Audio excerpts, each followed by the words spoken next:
అందరికీ నమస్తే, welcome to our channel. నేను సిరి. సో మన డార్లింగ్ ప్రభాస్ సలార్ తర్వాత ఎక్కువ లండన్లోనే కనిపిస్తున్నారు. హైదరాబాద్లో తన సొంత నివాసం ఉన్నా కూడా అక్కడ మాత్రం ఎక్కువ కనిపిస్తున్నారు. అయితే డార్లింగ్ మన ప్రభాస్ అక్కడ ఏమైనా లండన్లో ప్రాపర్టీ తీసుకున్నారా, కొనుగోలు చేశారా అంటే ఈ వివరాలని మనకు తెలియజేయడానికి మనతో పాటు ఉన్నారు ప్రముఖ సినీ క్రిటిక్ యజ్ఞమూర్తి గారు. నమస్కారం సార్. నమస్తే సిరి. సార్, మన డార్లింగ్ ప్రభాస్ గారు సలార్ తర్వాత ఎక్కువ చూసినట్టయితే మన ఇక్కడ ఇండియాలో కనిపించట్లేదు. అంటే హైదరాబాద్లో ఇక్కడ తన నివాసం ఉన్నా కూడా ఇక్కడ ఎక్కువ కనిపించట్లేదు.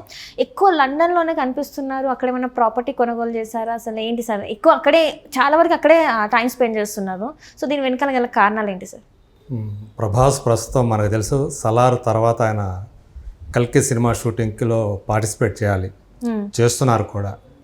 అయితే మనం చూసినట్లయితే ఇప్పుడు అందరూ కూడా యాక్టర్లు అందరూ కూడా స్టార్ హీరోలు అందరూ కూడా ఒక సినిమా చేసిన తర్వాత సాధ్యమైనంత వరకు వెకేషన్కి వెళ్ళటం మనం చూస్తూ ఉన్నాం. తమ ప్రైవేట్ లైఫ్ని బయట గడపడం మనం చూస్తున్నాం విదేశాల్లో, ఫారిన్లో.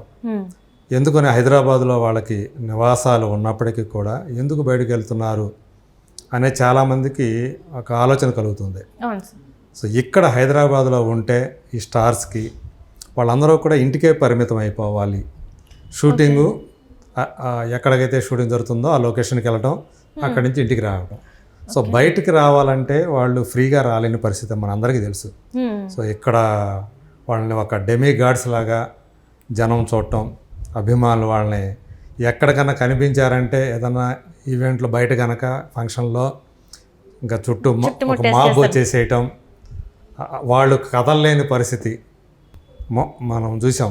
మహేష్ బాబు అయితే ఒక సినిమా చేస్తున్నప్పుడు ఆ మధ్యలో కూడా గ్యాప్ తీసుకొని 3 నెలలకు ఒకసారో 6 నెలలకు ఒకసారో బయటికి వెళ్ళి ఫ్యామిలీ మొత్తం తీసుకొని వెకేషన్కి వెళ్ళి రావడం, హాలిడేస్ గడపడం మనం చూస్తూ ఉంటాం. అట్లా ప్రస్తుతం మన సలార్ ప్రభాస్ కూడా సలార్ అయిపోయిన తర్వాత లండన్లో కనిపిస్తున్నాడు అని చెప్పేసి మనం వార్తలు చూస్తున్నాం. సో మనకు అందిన సమాచారం ప్రకారం ఆయన అక్కడ ఒక ప్రాపర్టీ తీసుకున్నాడు. అయితే దాన్ని ఆయన కొనలేదని లీజుకి తీసుకున్నాడు అని చెప్పేసి మనకు అందినటువంటి సమాచారం. సో అది చాలా చాలా కాస్ట్లీ అని చెప్పేసి ఆల్మోస్ట్ పర్ యానం 7 crores దాకా దానికోసం ఆయన పే చేస్తున్నాడు అని చెప్పేసి చెప్పుకుంటున్నారు. సో అంటే అక్కడికి అంత పెట్టి కూడా అక్కడ వెళ్ళటానికి, అక్కడ ఉండటానికి ఆయనకు అంత బాగా ఆ ప్రదేశం నచ్చింది అని చెప్పేసి మనం అనుకోవాలి. ప్రభాస్ మనకు తెలుసు ఇప్పుడు చాలా బిజీగా ఉన్నాడు. ఇదివరకట్లాగా చాలా గ్యాప్ వచ్చినట్లుగా కాకుండా ఈసారి ఎట్లయినా సరే ప్రతి సంవత్సరం తన సినిమా 1-2 రిలీజులు ఉండాలని చెప్పేసి ఆయన ప్లాన్ చేసుకుంటున్నారు. సో బాహుబలి తర్వాత సాహో కానివ్వండి, రాధేశ్యామ్ కానివ్వండి, తర్వాత సలార్ తర్వాత కూడా ఆయన కల్కి 2898 AD అనే సినిమాని చేస్తున్నాడు నాగ్ అశ్విన్ డైరెక్షన్లో. అలాగే రాజా సాబ్ ఆ సినిమా మారుతి డైరెక్షన్లో చేస్తున్నాడు. సో ఇవి కాకుండా ఇంకా స్పిరిట్ అని ఒకటి ఉంది సందీప్ రెడ్డి వంగా తోటి. అలాగే సలార్ పార్ట్ 2 సీక్వెల్ కూడా చేయడానికి ఆయన గ్రీన్ సిగ్నల్ ఇచ్చేసాడు. ఇలా వరుసగా ఆయనకి లైనప్ ఉంది. సో మళ్ళీ ఈ కల్కికి సంబంధించినటువంటి బ్యాలెన్స్ వర్క్ చేయడానికి, అట్లాగే రాజా సాబ్ వర్క్ చేయడానికి ఆయన మళ్ళీ లండన్ నుంచి రాబోతున్నాడు అని చెప్పేసి మనకు అందుతున్నటువంటి సమాచారం. ఒక ప్రభాస్ మాత్రమే కాదు, ఈ బయట కూడా ముంబైలో మన హీరోయిన్లు కానివ్వండి, హీరోలు కొంతమంది అక్కడ ప్రాపర్టీస్ కొనటం, ఈవెన్ డైరెక్టర్స్ కూడా మనం గమనిస్తున్నట్టు విషయం. మహేష్ అయితే తను దుబాయ్లో తనకి సొంతంగా ఒక ప్రాపర్టీ ఉంది, అంటే తను కొనుగోలు చేశాడు, పర్చేజ్ చేశాడు. అట్లా బయట దేశాల్లో తనకు బాగా దుబాయ్ అంటే ఇష్టం. మహేష్ కానివ్వండి, నమ్రత కానివ్వండి. అందుకని తను అక్కడ దుబాయ్లో ఒక ప్రాపర్టీ కొనుగోలు చేయటం, వీలున్నప్పుడల్లా దుబాయ్కి వెళ్ళటం. ఆయన ప్రతి సంవత్సరం అక్కడికి దుబాయ్కి వెళ్తూనే ఉంటాడు. సో కారణం ఏంటంటే తనకు అక్కడ ప్రాపర్టీ ఉంది. సో అక్కడికి వెళ్ళి అక్కడ హాలిడేస్ గడిపేసి వస్తూ ఉంటాడు.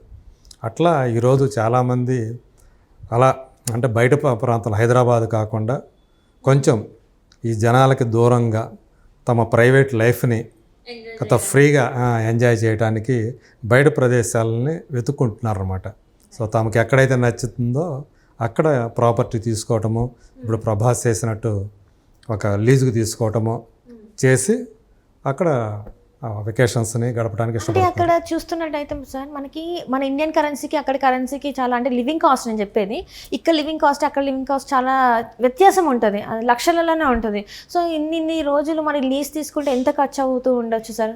అంటే దాదాపు మీరు అన్నట్టు అక్కడ కాస్ట్ ఆఫ్ లైఫ్ ఎక్కువే, కానీ వాళ్ళు సంపాదించే దాంతో పోలిస్తే అది దాన్ని పెట్టడం వాళ్ళు బేరు చేయగలరు కాబట్టి అది ఎంత కాస్ట్లీ లైఫ్ అయినా కూడా అక్కడ బేరు చేయడానికి వాళ్ళు సిద్ధపడుతున్నారు. బట్ ప్రైవసీ మెయిన్గా వాళ్ళకి కావాల్సింది ఏంటంటే ప్రైవసీ, దాని తగ్గట్టు కూడా ఒక బ్యూటిఫుల్ ప్లేస్లు చూసుకుంటున్నారు. అంటే ఇదే కోవలో మన రవితేజ గారు కూడా ఒక ఇంటర్వ్యూలో చెప్పడం ఏం జరిగిందంటే సార్, తను ఇండియాలో అసలు షాపింగే చేయరంట. సో ఇండియాలో అసలు షాపింగే చేయాలంటే బయట కంట్రీస్కి వెళ్ళి అక్కడ మాత్రమే షాపింగ్ చేస్తారంట.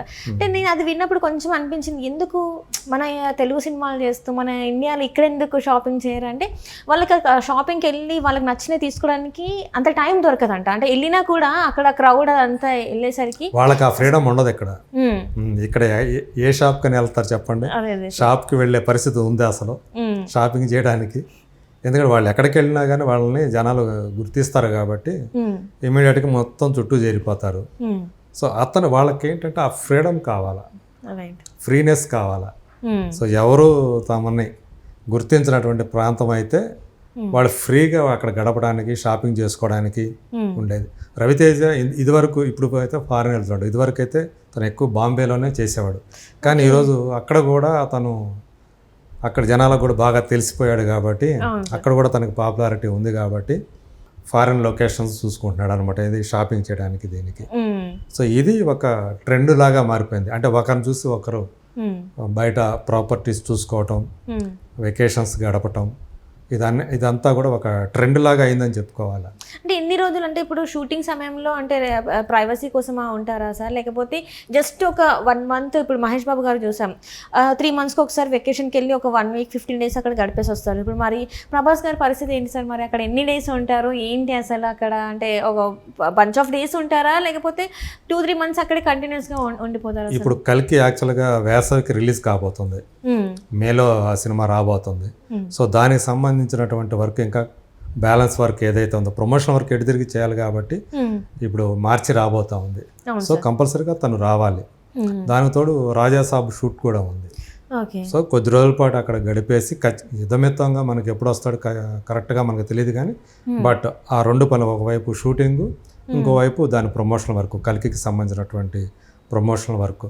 సో దీంట్లో ఆయన పార్టిసిపేట్ చేయాలి కాబట్టి ఖచ్చితంగా మార్చిలో ఆయన ఏదో ఒక రోజు ఇక్కడికి వస్తాడు.